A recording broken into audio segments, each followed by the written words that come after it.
The Club World Cup was a big concern for Bayern Munich and their fans, as they finished second in their group, were knocked out convincingly by PSG, and the devastating news that Jamal Musiala would be out with a broken tibia for most of the season. The tibia injury was caused by Donnarumma in that Club World Cup match. After this, you would not expect Bayern Munich to have much success this season. The injuries in the team were viewed as a major problem, as Alphonso Davies was and is still recovering from his current injury, and is expected to make a return hopefully in November at the earliest. The left back and Kane spot were a huge priority in this transfer window.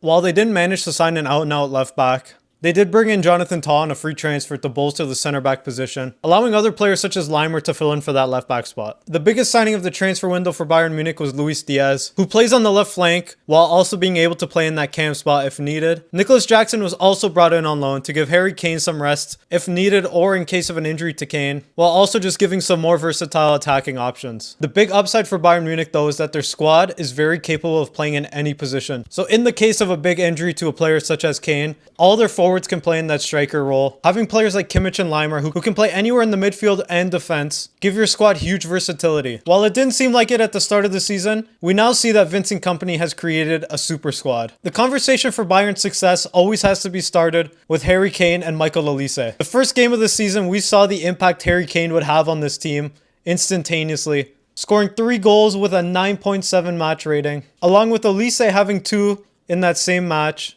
And the new star signing Luis Diaz had 1 goal and 2 assists. Gnabry was also able to contribute positively to this match with 2 assists. And while he does play a lot less minutes per match, his impact on the field while he's playing is felt greatly by the opponents. A 6-0 win over Leipzig is not something you see very often in the Bundesliga, and you didn't expect to see it in game 1 of the season either. Harry Kane has evolved into one of the best strikers I have ever seen play the game of football. He has always been one of the world's most clinical finishers, scoring goals with ease because of his perfect positioning and his shot power, but his game is evolving more and more each day. Kompany began experimenting having Harry Kane playing as the cam, and he has not looked back since. You can see Kane in matches tracking all the way back to the defense and playing perfect transition passes to all the players in the midfield and forward roles. Harry Kane in this role cannot be stopped this season, and no team has the ability to solve it. In 5 games in the Bundesliga, he already has 10 goals, is 100% scoring from the penalty spot, while also pairing that with 3 assists. In 2 Champions League games, he has 4 goals in 153 minutes. Now we gotta look at Olise. The transfer from Crystal Palace for 60 million was incredible business from Bayern. Olise has thrived under Kompany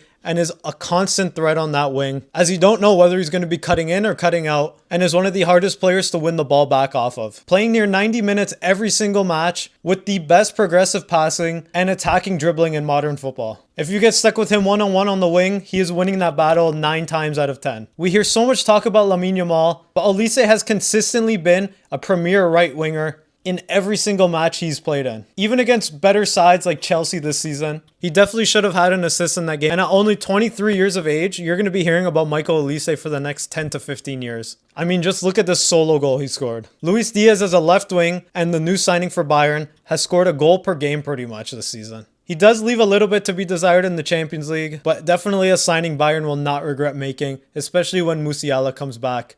That front 4 will be unstoppable. The scary thing about Bayern is no matter which side the ball is played to, you are getting elite playmaking ability from either winger, and they're both big goal threats if you leave them open for too long on the wings. They'll cut inside and score on you in seconds. It's a recipe for success as it just leaves Gnabry and Kane way more open in the middle, giving them more time and space to score goals. Kimmich is of course the rock in that midfield and has been for a long time for Bayern Munich. He continues to complete the most insane passes from the back, putting his forwards through and goal a lot more times than not. Is a big threat that Kimmich possesses, as you can't see it coming half the time. You can also count on him playing every match, and his ability to play left back, right back, CDM, center mid is a huge role for Bayern. Tom Bischoff has also been a very underrated signing that nobody seems to be talking about from Hoffenheim. He offers a similar presence to Kimmich in that midfield when Kimmich isn't going to be playing, or is subbed out early because Bayern keeps smashing teams 5 or 6-0. He could also easily win a spot in that starting 11 in the secondary CDM position, as that's a role that Bayern have been trying to fill for a while now. One of the biggest standouts this season for me has been Konrad Leimer. I don't hear his name talked about at all, but has been one of the best right backs this season so far. Unlimited stamina, it feels like, who's very quick on the wings, going up and down, and never seems to be getting tired. I don't know how he does it. He's been a staple for Kompany's defense, and the fullbacks missing time have to be sure they're on their A game because they're not guaranteed spots in that right or left back spot anymore. Bayern center back pairing and Upamecano and Jonathan Tah have been a little bit of their weakness this season. Upamecano has always been a little bit clumsy on the ball, and Jonathan Tah does get beat a lot one-on-one and gives up a lot of fouls and cards, which has been shown to be a problem against better sides, and Bayern just seem to concede a lot of goals that could easily be prevented. I would like to see Kim Min-jae fill in that spot a lot more than either Tah or Upamecano. He did show a lot of potential last season before he got injured. He's a solid ball-playing center back that could help Bayern in build-up, which is what they need from that center back spot. Manuel Neuer is on the older side, but he's still consistently been a decent goalkeeper. He hasn't been exceptional, but he can get the job done for you. He also does have a tendency for more errors just because he does play a bit more of a sweeper keeper role than most keepers do. Their backup goalkeeper in Jonas Erbe, expect him to learn a lot from Manuel Neuer and eventually take over that spot in probably a year or so.